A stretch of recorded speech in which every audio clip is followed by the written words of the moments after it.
A light in the night sky. Marcus Reed stared through his telescope. The cool Montana night, enveloping his small observatory like a blanket. Stars winked against the velvet darkness, familiar companions to a man who preferred their silent company to the chaos of human interaction. At 34, Marcus had built his reputation as a brilliant but reclusive astronomer, choosing this remote mountain location to escape the academic politics that had soured his university career. "That's definitely not a meteor," he muttered, tracking a peculiar light streaking across the sky. Its trajectory was too controlled, its descent too gradual. Marcus grabbed his jacket and rushed outside, its breath forming clouds in the crisp autumn air. The object crashed in the forest below with a muffled thud rather than the explosive impact he expected. Curiosity overrode caution as Marcus grabbed his emergency pack and flashlight, following the thin trail of smoke rising above the pine trees. First contact. Clearing appeared scorched, but surprisingly intact. At its center sat a metallic craft about the size of a small car, surface shimmering with an iridescent glow, despite visible damage to one side. Marcus approached cautiously, his scientific mind racing with possibilities. A panel slid open with a soft hiss. Marcus froze, flashlight beam trembling slightly as a figure emerged. His breath caught in his throat. She was humanoid, but unmistakably alien. Her skin was a soft lavender purple that seemed to shimmer faintly in the moonlight. Dark, almost indigo hair cascaded down her shoulders in intricate braids, interwoven with what looked like tiny crystals. Her eyes, large and luminous, were the color of amethysts, with no visible whites, just deep purple irises that seemed to hold galaxies within them.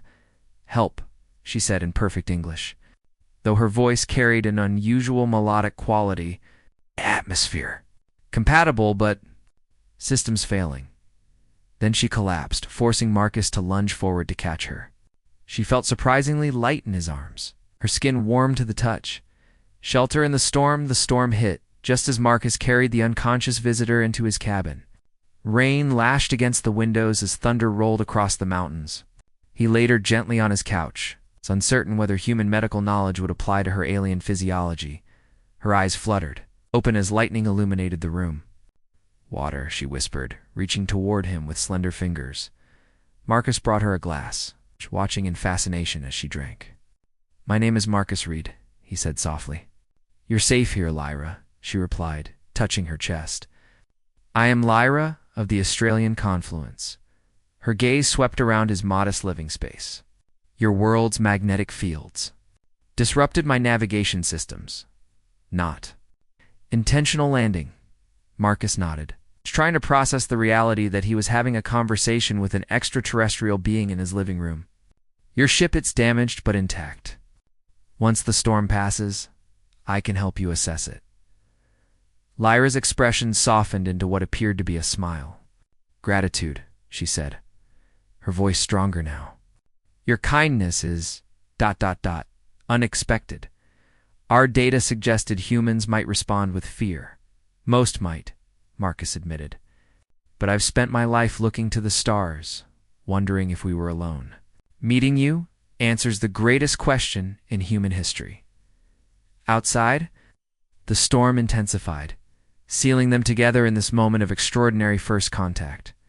Marcus felt something shift within him, a connection forming that transcended the vast differences between their worlds. "Rest," he told her. "Tomorrow, we'll figure out what you need." As Lyra drifted to sleep, Marcus realized his life had irrevocably changed. The universe had literally crashed into his world, wearing the form of a purple-skinned woman from the stars. Secrets Under Starlight. 2 weeks passed as Marcus helped Lyra repair her damaged spacecraft. They worked side by side in the forest clearing, sheltered from prying eyes by the dense Montana wilderness.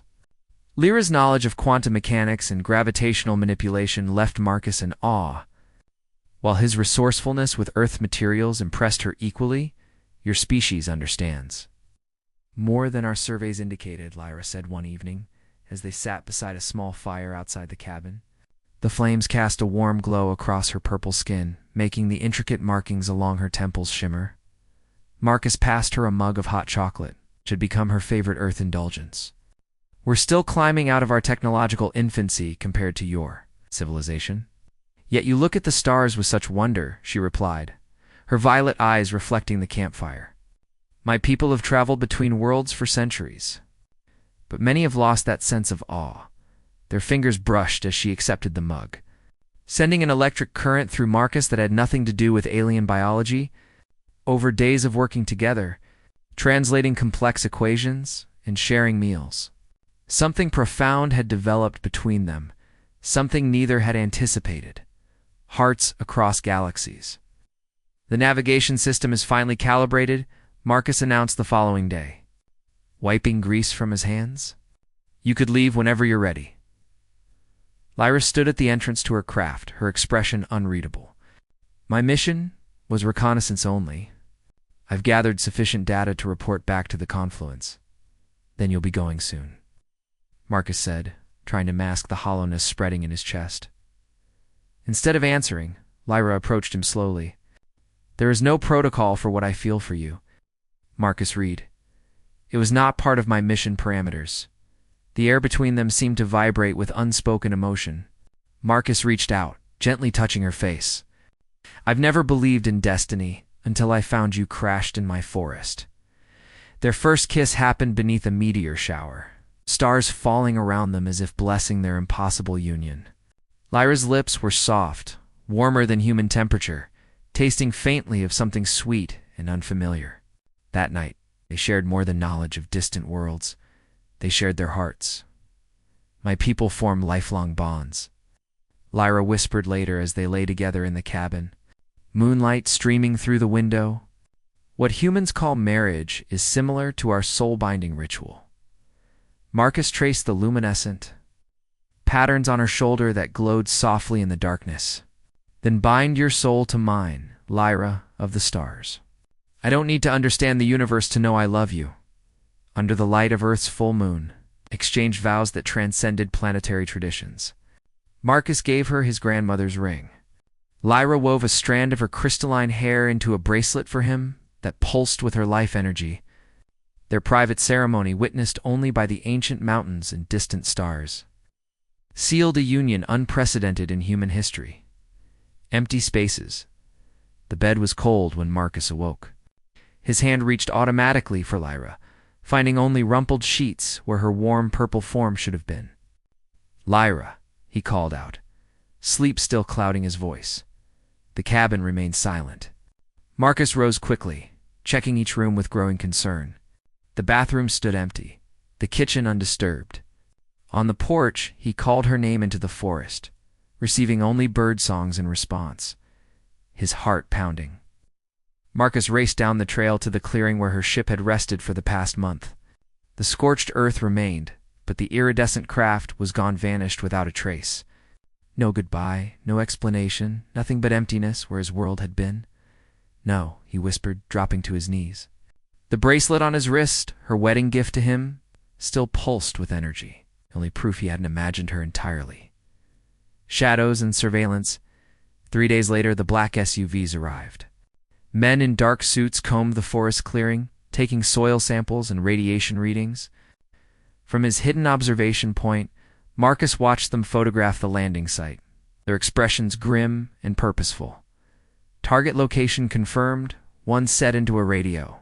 Evidence consistent with class extraterrestrial contact. No sign of the object or entity. Proceed with surveillance on the resident. Marcus retreated silently, his mind racing. He had anticipated government interest. Eventually, an unidentified flying object would certainly trigger some response, but Era's sudden disappearance had left him vulnerable and confused. Had she known they were coming? Was that why she'd left without a word? That night, he packed essential supplies, his research notes, and the few precious items Lyra had left behind. The bracelet on his wrist would have to be his guide now. Something had taken her away from him, and he wouldn't rest until he discovered what. The message in the stars for 6 months. Marcus lived like a ghost, moving between remote observatories and radio telescope facilities. His academic connections granted him access, while his growing paranoia kept him one step ahead of the government. Agents he glimpsed occasionally. In rearview mirrors and coffee shop windows, he focused on the strange anomalies he'd detected in deep space. Communications patterns similar to what he'd learned of Lyra's technology. Each night he broadcast his own message toward the coordinates she'd once shown him. A desperate lover's call into the void. On the 187th day after her disappearance, his persistence paid off. The radio telescope at an abandoned research station in New Mexico picked up a transmission that made his heart stop. Marcus, danger, coming. Not alone. Forgive the message repeated 3 times before dissolving into static. Marcus played it repeatedly, analyzing every nuance of the distorted voice. It was Lyra. He would know her melodic cadence anywhere, but something was wrong. The transmission carried fear he'd never heard from her before. That night, as he charted the signal's origin, his laptop screen suddenly flickered. Government satellites had located his position. They would be here within hours. Marcus grabbed his backpack and Lyra's few possessions. As he slipped out the back door into the desert night, he noticed a strange aurora in the sky, ribbons of purple and green light dancing. Where no aurora should be visible. She was coming back, and whatever had taken her away, whatever danger threatened them both, he would face it to be with her again. Decoding desperation, the abandoned mining town of Silver Peak offered Marcus the perfect hiding place. Its remote location in the Nevada desert and the old silver mine's natural shielding against electronic surveillance made it ideal for his increasingly complex equipment setup. Using parts salvaged from various observatories, he had built a makeshift communication array capable of both receiving and transmitting deep space signals. For weeks, he worked tirelessly to decode the fragmented messages coming from what he believed was Lyra's location. Each transmission grew stronger, but more cryptic. Coalition divided. Homeworld crisis. Sanctuary needed. Marcus, key to peace. What are you trying to tell me? He whispered one night, his fingers tracing the still glowing bracelet on his wrist. The crystalline strands had begun pulsing with increasing frequency, sometimes synchronizing with the incoming transmissions. The breakthrough came during a meteor shower, exactly 1 year after he and Lyra had first kissed. As cosmic debris streaked across the Earth's atmosphere, his equipment captured a data burst unlike anything before, not just audio, but a complex multi-dimensional message that overwhelmed his systems. When the computers rebooted, a holographic image hovered above his workstation. Lyra's face, more serious than he remembered, her purple features strained with worry. Marcus, if you receive this, our worst fears have manifested. The Australian confluence faces extinction. Our star system is collapsing faster than predicted, causing quantum instabilities across our 12 worlds. The Coalition Council is fractured. Some advocate peaceful contact with Earth as a potential sanctuary. Others push for less diplomatic solutions. Her image flickered, emotion breaking through her formal delivery. I was recalled forcibly when they discovered our bond. They fear I've been compromised by my love for you. For Earth, but what they don't understand is that our connection may be the bridge both our species need. The message continued with technical data star charts, atmospheric readings, population statistics painting a devastating picture of an advanced civilization facing imminent destruction.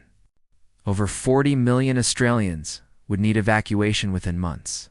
I am coming back to you, my love, her message concluded. Not alone as I had hoped, but with representatives from both factions. What happens next will determine everything. Trust the bracelet, it will guide you when the time comes. The hidden observatory. Government agents had been closing in for days. Marcus could sense them tightening their net, monitoring frequencies, questioning locals about strange lights in the desert. It was only a matter of time before they found him. What they didn't know was that he had prepared for this moment.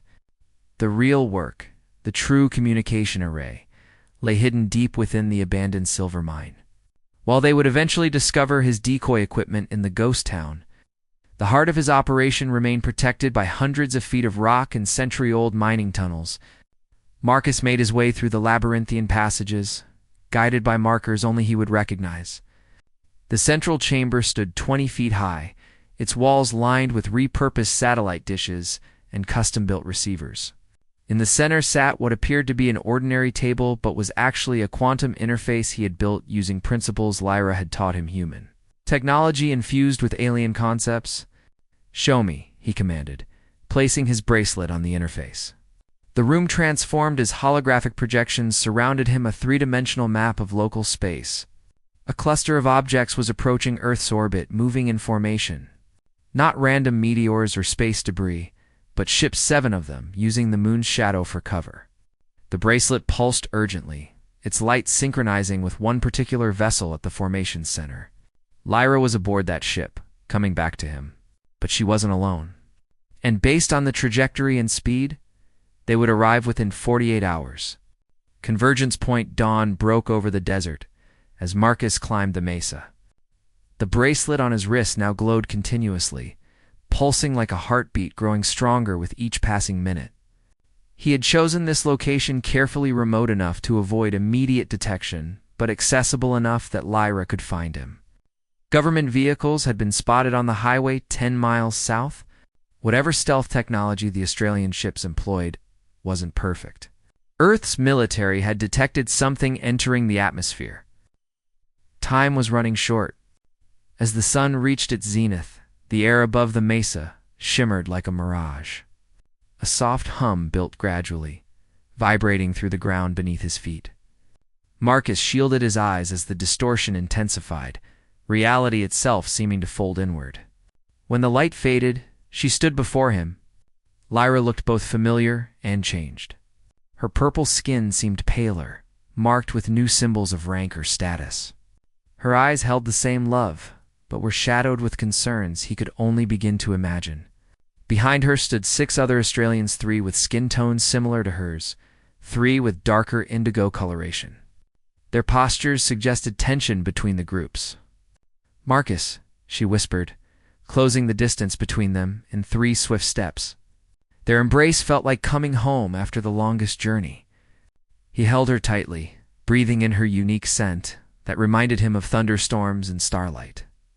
"You left without saying goodbye," he said softly against her hair. "They gave me no choice." She pulled back enough to meet his gaze. "The Council discovered our bond through routine monitoring of my mission data. They activated remote protocols to recall my ship while I slept." One of the darker-skinned Australians stepped forward impatiently. "The human reunion can wait. Our window of opportunity shrinks with each passing moment. The impossible choice inside a force field that made them." Invisible to Earth's surveillance, Marcus learned the full truth. The Australian home system was collapsing due to their star's unexpected instability. 40 million refugees needed evacuation immediately. "We found only 2 potential sanctuary worlds," explained Varian, the leader of the progressive faction. "Earth is one. The other lies beyond the Cygnus, are unreachable. Without generational travel, that would mean losing our culture. Our history? Earth is populated by a volatile, primitive species," countered Nerix, the military strategist. "History across 1,000 worlds has shown that peaceful integration between technologically disparate civilizations is virtually impossible." Lyra stood between the factions. Her role now clear to Marcus. She was the bridge respected by both sides because of her scientific expertise, her unique perspective on humanity gained through her time with him. "This is why I was brought back against my will," she told Marcus. "My data and personal experience have become central to the Council's decision." "What decision?" Marcus asked, though he already feared the answer. Whether to attempt peaceful first contact with Earth's government, rejection, conflict, or worse so, to initiate what Nerix's faction calls preemptive security measures. The military Australians' plan became horrifyingly clear. Strategic strikes against Earth's major defense systems, followed by controlled occupation of sparsely populated regions to establish Australian colonies. Millions would die in the chaos. "And you?" Marcus asked Lyra, his voice barely above a whisper. "What do you believe we should do?" Her violet eyes held his. "I believe in what we created together. A human and an Australian, building love across differences greater than most could imagine. If we could find that connection, perhaps our worlds can too." Dawn of 2 worlds, the government convoy arrived, just as Marcus had calculated they would. Black helicopters circled the mesa while armored vehicles established a perimeter. Through the one-way force field, he watched as Agent Diana Chen emerged from the lead vehicle, the same woman who had been tracking Marcus for months. "This is our moment of truth," Lyra said, looking at the assembled representatives of both her factions. "We can remain hidden, retreat to our ships, and pursue Nerix's strategy. Or we can take the risk of revealing ourselves peacefully." The bracelet on Marcus's wrist suddenly pulsed with blinding intensity. Understanding flooded through him. The crystalline strands weren't just a gift or a tracker. They contained Lyra's memories, her experiences on Earth, her love for him, and the beauty she had found in humanity. "The bracelet," he said with sudden clarity. "It's evidence. Proof that connection is possible." Lyra nodded, a smile breaking through her concern. "It contains a complete record of my time. Here, everything I felt, everything I learned. It could be shared with both sides." The military faction protested vehemently, but Marcus had already made his decision. With Lyra's hand in his, he stepped toward the edge of the force field. "Trust me," he told the assembled aliens. "I know this woman down there. She's been chasing me not because she wants to harm you, but because she's been preparing for this moment her entire career." With a deep breath, Marcus and Lyra stepped through the barrier, becoming visible to the astonished human forces below. Behind them, after a moment's hesitation, came Varian and his progressive faction. Nerix and the military contingent remained hidden, weapons ready. "Dr. Reed," Agent Chen called through a megaphone, her voice steady despite the extraordinary scene unfolding before her. "I see you've brought friends."